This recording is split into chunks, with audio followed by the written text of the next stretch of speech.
Hey playa, have you ever tried to talk to your crush and got an emoji response from them, leaving you not quite sure how to interpret that? Well, that's exactly what happened to Just Joey, which is why he asked me, there's this girl in my school. She will avoid me at school but talk to me a lot outside of school. She's popular, but I'm not. And when she sends me texts, she will do a kiss emoji and stuff. Do you think she likes me? That's a good question, Joey. What do emojis mean? Are they signs of interest or something else? I'll explain that right after this. This is the Just Beats. You're watching the Just Beat.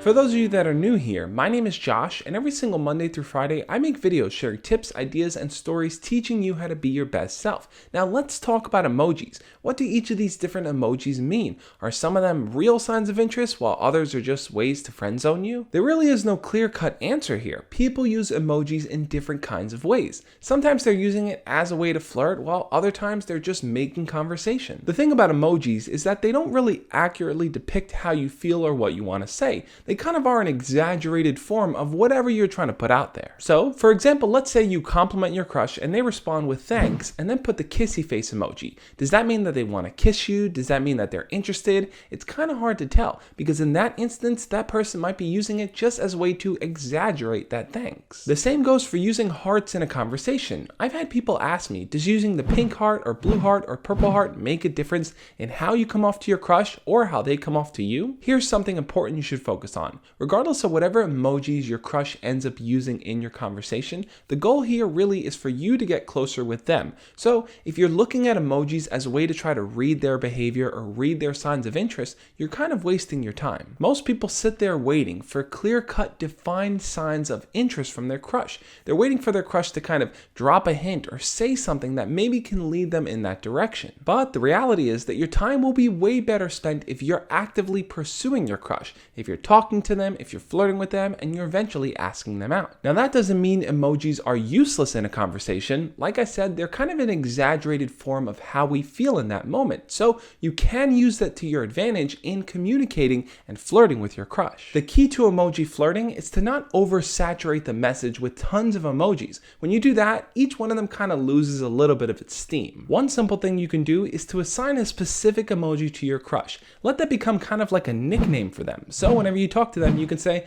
you're always such a this. Wait a minute, I thought you said certain emojis don't specifically mean a certain thing. That's true, but from your end, if you're intentionally flirting, you can find a way to craft that message with those emojis so they carry that forward for your crush. It's possible that your crush might be using specific emojis to convey a certain kind of message, but like I said before, don't get too hung up in trying to figure it all out. In Just Joey's case, the girl that he likes doesn't really talk to him in person, but feels a lot more comfortable doing it on Snapchat or Instagram and using emojis there. Well, in those kinds of situations, emojis can really aid the conversation through. But at the end of the day, the most important thing is to approach and talk to that person in person. And while you could be suave and fun and flirty and use emojis and do these different things over text, it's still not going to carry the same amount of weight and the same display of confidence if you were to approach them in person and bring those emojis to life. Also, one important thing to remember is that people's online personas are a little bit inflated.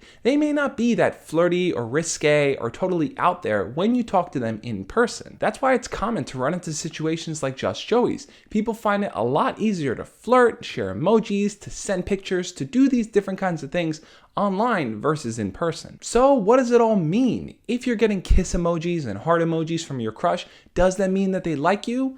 It's not really clear. All you really have control over here is what you choose to do. So you can keep flirting back with them. You can intentionally use emojis to flirt and to kind of craft the message that you want, but ultimately you're gonna have to talk to them in person if you ever want to turn it into something real. What do you think though? Does your crush use a lot of emojis when they talk to you? Do you do the same thing back with them? Leave it in the comment section below and we'll talk about it. I'm sure a lot of you out there watching have very specific situations and things you want to talk about with me, so you can always shoot me a DM over on Snapchat or Instagram. I do my best to answer as many messages as I can. Thank you so much for watching, but before you go, definitely check out the videos I have over there. I talk more about how to flirt and how to talk to your crushes on Snapchat and Instagram and Facebook. Pretty much I tackle dating and social media all in one. So check out the video or check out the playlist. Keep on learning. It doesn't stop here, guys. As always, love and peace.